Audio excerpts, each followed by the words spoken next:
Hi, this is Richard Grieco for This is PLO, and this is going to be your 100 Big Blind OOP PFR flop overview. So when we're considering OOP PFR, we can divide it into two subcategories, those categories being small blind RFI into the big blind and every other scenario. There are going to be minor differences between, cutoff cold call versus under the gun, button cold call versus cutoff, and any other set of ranges you can come up with. But they're generally going to be pretty inconsequential. The only one that comes even close to being meaningful is how much aggression you get on ace-high boards, as the pre-flop raiser is obviously going to vary depending on how tight your range is. So, for example, under the gun, RFI versus button will get more c-bets on the heavy ace-high textures than he will as cutoff. But with that one exception, honestly, even that doesn't matter too much. It's kind of fine to have a one-size-fits-all strategy. And as covered earlier in the course, reasoning from a starting point of what your baseline is can often get you several steps closer to figuring out where each individual hand that you may have is going to fit into your flop strategy. So with that in mind, I have two sets of frequency sheets, cutoff versus button and small blind versus big blind. And we're going to take a look at those to get you some idea of what boards you're betting at the highest frequency, the lowest frequency, what your average betting frequency is across all boards, and so on and so forth. So we'll start with cutoff versus button. This is these frequencies were generated with sims that use half pot c-bet size, half pot stab size. And as you can see, on the vast majority of boards, the important row to keep in mind is are going to be this one here, the average within each category. On ace-high boards, we're doing quite a lot of c-betting, roughly half the time. On pretty much all of the others, we're not doing very much at all. It's like 4, 4, 4, 5, so on and so forth. Low double figures on some of the lighter textures, but even that's a range that can potentially be simplified out. A little bit more c-betting on the paired boards, but not by a huge amount. We're c-betting those in the mid-30s. So with the exception of ace-high and paired boards, we're just not doing very much c-betting at all, basically. Our average across all of these boards is going to be something like 20%. And given how low this value is, we're often going to find ourselves in a situation where we have a hand that's like a reasonable looking c-bet candidate, but due to the scarcity of c-bets in our overall distribution, we're going to have to end up checking it sort of some of the time, most of the time, maybe even all of the time. And even only those with the best characteristics are going to end up in your c-bet range. So that means that you get to be, and it's important that you be pretty selective with the precise properties your c-bet candidates have, choosing those with the best flush draw, straight draw blockers, considering things like backdoor flush draws, pair blockers, and so on and so forth.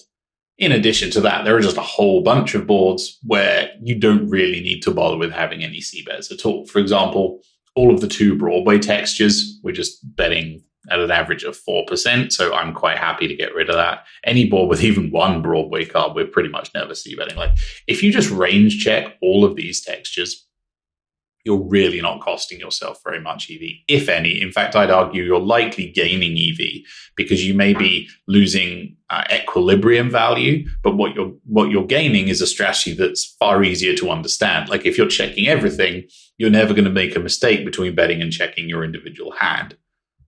And the fact that the strategy is easier to play often has some amount of real-world value. For anyone who's confused as to why we're c-betting so infrequently, incidentally, it has a lot to do with the idea that I also mentioned earlier in the course, the 3 drivers of post-flop aggression: equity, polarity, and position. So on the vast majority of these boards, and actually if we look at this column here, we can see the OOP overall equity. Like, there's an advantage on the ace highs, but it's not an overwhelming one. Pretty much all of the others is almost an exact dead heat for equity. It's somewhere between 49.51 and 51.49. So it's essentially a straight coin flip between the 2 ranges. So there's no equity advantage to be had. Polarity, generally Broadway boards favor the in-position player because the in-position player will cold call more hands that flop top set, simply because they're splitting between 2 ranges. Like, The RFI range, for example, has all of their king-king in their opening range, but king-king isn't that frequent a 3-bet at 100 big blinds when facing an RFI. It's normally just like ace, king-king, and the best others. So we've kind of like, the RFI range has all the playable hands, and then the cold call range is also strong playable hands, but subtract from that the stuff that 3-bets that doesn't flop a set on a board like king, queen, 8. And we can see that we're actually going to have a higher density of set combos as the cold caller. So polarity is typically slightly to the favor of the in-position player, and position is also obviously to the favor of the in-position player. So running through those once again, we get into a situation where out of position has no equity advantage or a very, very slight one, a slight polarity disadvantage, and of course then infinite positional disadvantage. And so there's just no fundamental reason for them to want to have a strategy that includes a bunch of aggression. They do far better by absorbing aggression from the in-position player, playing aggressively with check raises, which is going to decrease the frequency at which they're going to have to play multiple streets out of position, and so on and so forth. Now, things change quite a bit when we consider small blind RFI into the big blind.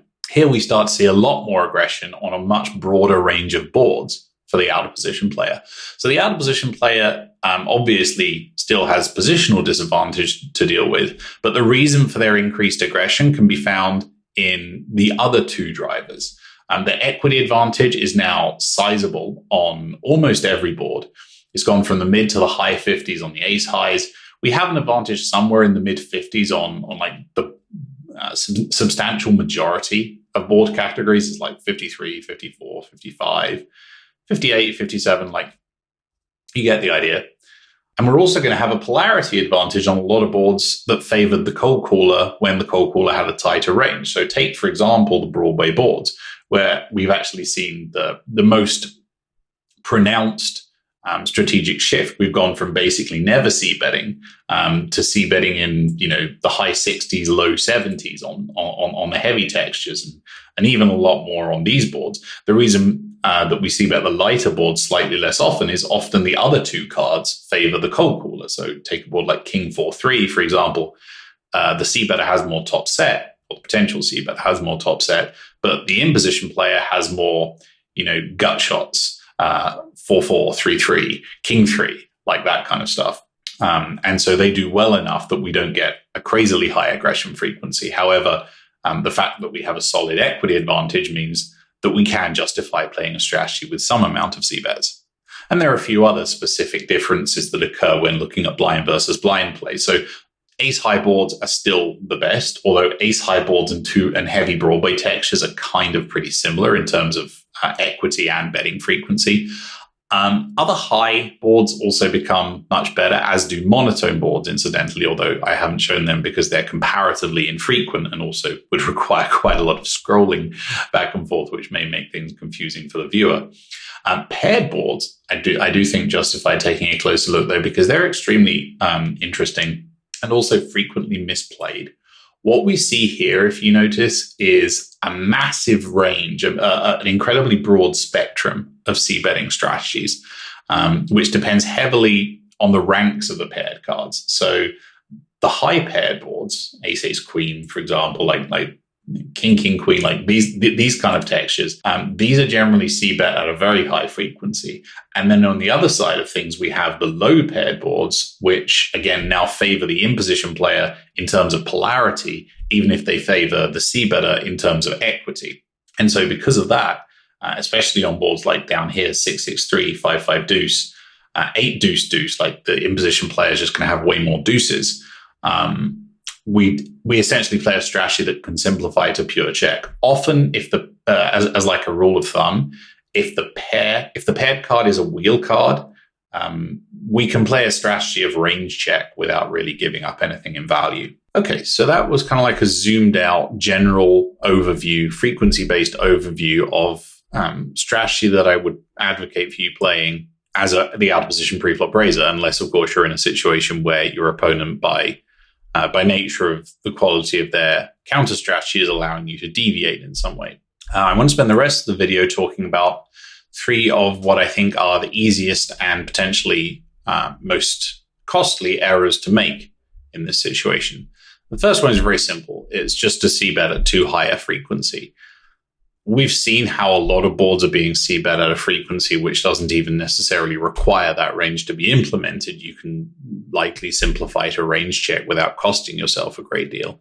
It's important to note, incidentally, that range check in that situation isn't solely a trade, like a negative trade-off. Like, it's not solely a situation where you're giving up the value of being able to c-bet more aggressively. It's more like you're giving something and you're getting something, where the thing that you're getting isn't solely simplicity, but also the opportunity to increase aggression in other parts of the game tree. So the easiest example would probably be if you check range, you likely get to c-bet, likely get to check raise more often than if you were splitting. And that's not necessarily technically true in solver land, because the solver will still find ways to perfectly balance c-betting and check raising ranges. But it's potentially true in the real world, where if you're c-betting some hands that would be check raise candidates, it's easy then to end up missing a few of the less obvious check raises and just not hitting the sort of the optimal frequency, or even optimal notwithstanding, just not hitting a frequency that will win you the most EV in a given situation. We've also discussed in the strategic baselines video how if you're not doing much c-betting as a whole, then as a consequence of that, you are going to need to end up checking hands that on the surface seem to be reasonable and viable c-bets.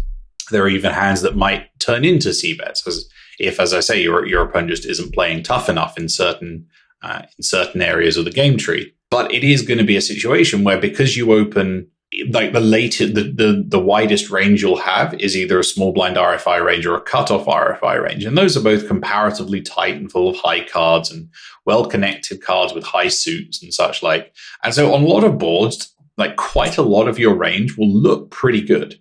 Quite a lot of your range will look like it has the necessary qualities to be used in a c-bet range. It will seem like it does okay having tightened the imposition player's range. It will seem like it's able to keep up turn and river aggression reasonably often.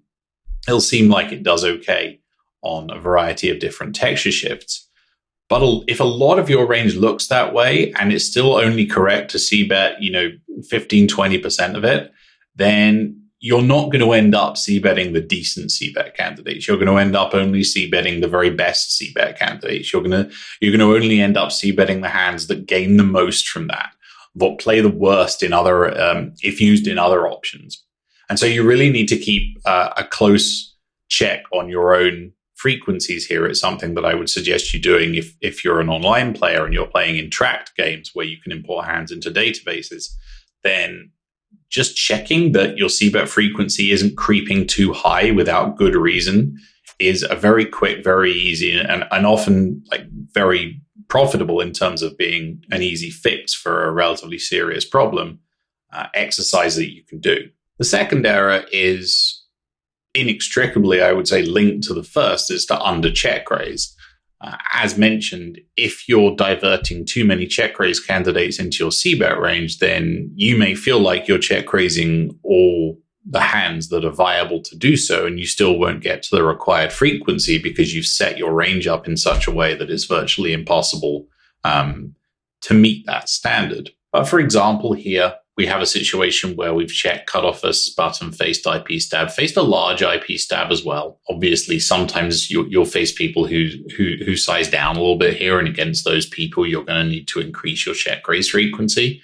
We're still check raising 13% of the time, which is also coincidentally our average. And you'll notice that on a lot of boards that look pretty distinct from one another, the average is like all these boards are very closely clustered around that average. It's very rare to find a board that you don't check raise at least 11% of the time, or more than about 15, 16% of the time.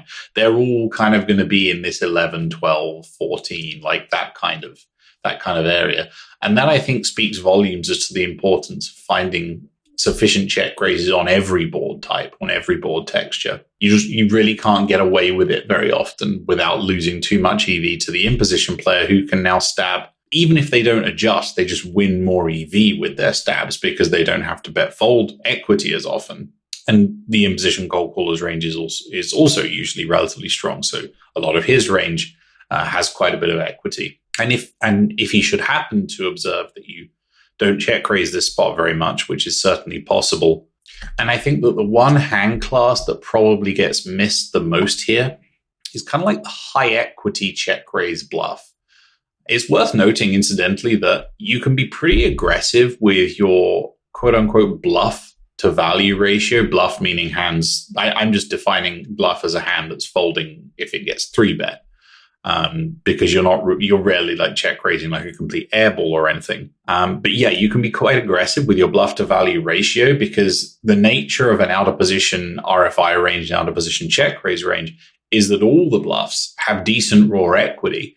I think the hand class that gets missed the most often is like the overpair with bad equity realization if played passively. And if we're check raising a range of like, strong made hands, strong draws, and then like overpairs with reasonable blockers and a tough time getting to showdown if check called, like in position really then is in a situation where they have to do quite a lot of folding because they're just never getting a bunch of money in with like an overwhelming equity advantage. If you're playing in an environment that allows for tools like HUDs, then it's a spot that the in-position player can attack because their range is very well set up in order to do so. They can stab merged a bunch. They can stab, if you're overfolding, they can stab some more bluff. Like if you don't have a sufficiently robust response against in-position stab, it's just a very low variance, high EV exploit for them to make against you. So for example, if we take the Jack 9-6 flush draw board, there are going to be hands like Jack 10-10, maybe Jack 10-10 King, King 10 Jack Jack, with nothing going on relating to the front door or back door flush draws. It's just check folding. That's also something that I'll get onto in a little bit. A lot of the other combos down here, like the legitimate flush draws, are cooling quite a bit. A lot of like the flush draw blockers are just playing as immediate check raise bluffs. I mean, here we have, top pair, reasonable kicker, gut shot, some straight draw blockers. And it's still just a situation where basically the solver's assessing that the value of using the blockers aggressively now exceeds the value of calling and trying to get this hand, like to realize the equity of this hand in some way. So we play it as a check raise versus 3-bet all in, we just fold. Also, I mentioned the overpairs, so like queen. I mean, again, we'll just go with the gut shot stuff. Blocking the top pair is going to matter a lot. Rarely going to make this type of play without blocking top pair. But again, we see the flush draw blockers playing very aggressively, and again they're going to be folding versus all in. Even the flush draw, it looks like, is basically indifferent. And it's the same kind of idea. We have this hand, we check call, and this is also why it's very easy to under check raise, because King Jack 10-10, Queen Jack 8, these aren't ridiculous C bets to make, especially if you're coming from a habit of C betting at a far higher frequency for whatever reason. Maybe you play in a bunch of softer games, whatever. These are hands that you might assess as being reasonable C-bets. And if you C-bet them, then you don't have them to turn into check raise called high equity bluffs. Or we can we'll take a board that we're just checking always. So like the king high boards are the most obvious example of that. Yeah, just like we can get rid of that 5%, IP stabs. Often on this type of board, you get like the ace king. Ace king plus wheel card is quite popular. Just the wheel card for its unblocking properties. Again, it's the same thing. Like we have an overpair, we have top pair, but we're really just going to struggle to get this hand to showdown, or to get this hand even to the river for that matter. We're going to get barreled at some reasonable frequency. We're going to get barreled quite often, and basically every turn is going to be a check fold for us. Even if we turn something like a 3, it's going to be a check fold. Even an ace versus large IP sizing, like we're continuing, but we're in kind of like bluff catcher mode. And so again, we see the flush draws and the ace of hearts blocker playing as check raise. Some of the flush draws mixing. Stuff like ace 8, king 3 with a flush draw blocker, mixing cool fold. Again, I'll have something else on that to wrap up the video. And like ace king queen. So always continuing in some way. And so here what we can do is give ourselves a blocker between the 10 and the jack and the 7, which basically adds removal to our hand, but doesn't add equity. Like if I give us a 10, for example, it adds quite a bit of equity. Whereas if I give us a 9 or an 8, then we still block some straight draws, but we no longer have any equity. And so again, we see the ace of hearts check raising almost always, flush draw blocker, presumably the king of hearts blocker with backdoor flush draw check raising quite a lot. Basically, all of these are mixing, actually. Like anything with a heart is mixing, basically.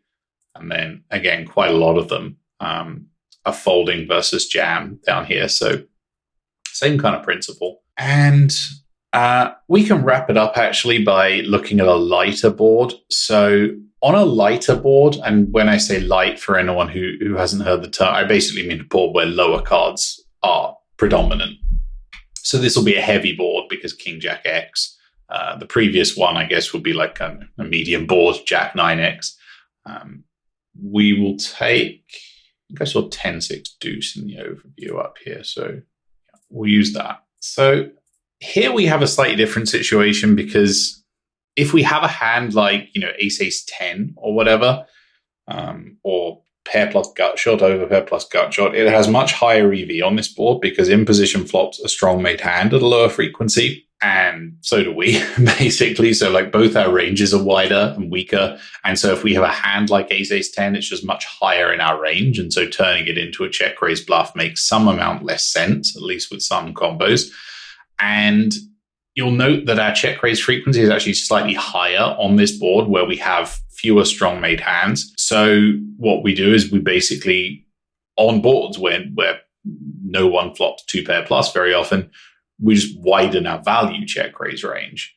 And so ace 10, for example, is still doing quite a lot of check raising, but it's now going to be like much more reluctant to fold instead of like the vast majority of the combos are getting it in. Again, we can see the idea or demonstrate the idea of stacking straight draw blockers. Like, for example, the most relevant straight draw here is going to be between the 10 and the 6. So if we have like ace 10 7, we're doing quite a lot of check raising. Ace 10 8, quite a lot of check raising. Ace 10 9, quite a lot of check raising. And yeah, we're more reluctant to fold these hands now, basically. What we can also do is take out the overpair, but improve the quality of our straight draw blockers. So we'll take out 2 aces, but keep one of them, also keep 10, and we'll give ourselves 1 card between the 10 and the 6, 1 card between the 6 and the deuce. So we block all of the available straight draws. So ace 10, 8, 5. Again, like we're turning at, looks like the weaker versions are turning themselves into a check raise. Again, like every version of the hand is at least close to a potential check raise. And we can also do that with like King 10 5, for example. It's like King 10 5 is a slam dunk because presumably we can get a bunch of money in against, 10 9 8 or whatever. Queen 10 9 8, which we're doing okay against. We can also just make him bet fold equity. And when we block a 10, he just doesn't have anything very often. So basically, we need to find thinner check raises for value on the lighter boards and be less willing to just check call like the standard play with hands like overpair, top pair on the heavier boards, because on the heavier boards, they're worth less. On the heavier boards, in position will flop strong made hands at a high frequency. And so when we have stuff like overpair plus gutter, it still might not actually do that well as a check call. We might benefit more instead from immediately turning it into a check raise bluff. And on the subject of these hands not performing too well as check calls on the two-tone heavier boards, at least, that leads me reasonably naturally into the third error that I see from quite a lot of people, which is just to put in too much money as the check caller with hands top pair and better. Obviously, on this board, a hand like top pair plus can be pretty strong. But if we go back to the first board we looked at, the Jack 9-6 flush draw, then you may recall that, actually, to be fair, we can just use the King 10-5 because it's up there. Like, straight away, we can see that's folding some of the time when it doesn't have any useful backdoors. So when I use Queen Jack 8 as an example hand, there were a couple of things that were noteworthy. One was the point I was making at the time, which is that it's frequently turning itself into a check raise bluff. The other noteworthy thing is that there's some fold frequency. when we have this hand. I think this is a hand that mostly people just aren't going to fold. We have an overpair, we have top pair, we have a gut shot, we have the overpair not only gives us equity, but gives us the option to use it as future blockers on like a king, for example. And so I think folding this hand would probably not be most people's preferred option. And if we're folding any combo of this hand, then, for example, if we're folding the 0 backdoor flush draw, then the single backdoor flush draw isn't going to be printing no matter what it does. Like, it's turning itself into a check raise precisely because it doesn't perform well as a check call. That makes me think that if you're in a situation where you don't want to check raise the hand for whatever reason, the best course of action is to fold it rather than check call it and try and play turns and rivers out of position. And if we're folding this hand, then obviously if I weaken it slightly, we're just going to start folding even more. So ace, queen, jack, 8, for example, now folding nearly half the time. Again, overpair plus clean over card plus gutter. And again, like, if we're folding the 0 backdoor flush draw, probably the single backdoor flush draw is pretty close to a fold as well. If we have an opponent who's understabbing, for example, then I can very easily imagine a situation where this hand turns from a check raise bluff to a check fold, or from a low EV check call to a check fold. Just in general, we're not going to want to put in that much money. I mean, we can actually just take a quick look. Like, so we have jack X, kings, queens, aces. So we have these hands half the time. We're folding them just over a third of the time. Call that like 16% or whatever. So that's like a third of our total check fold frequency is hands top pair and above in strength, which I think is probably not a frequency most people get to. Like, it's kind of easy to fold, ace, ace, 4, 3 or whatever.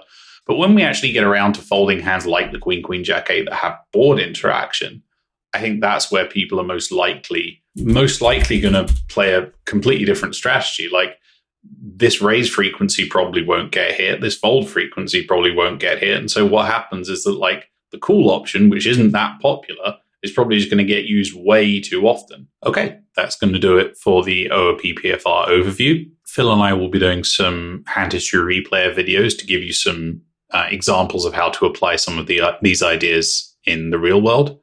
Hope you enjoyed, and see you in the next video.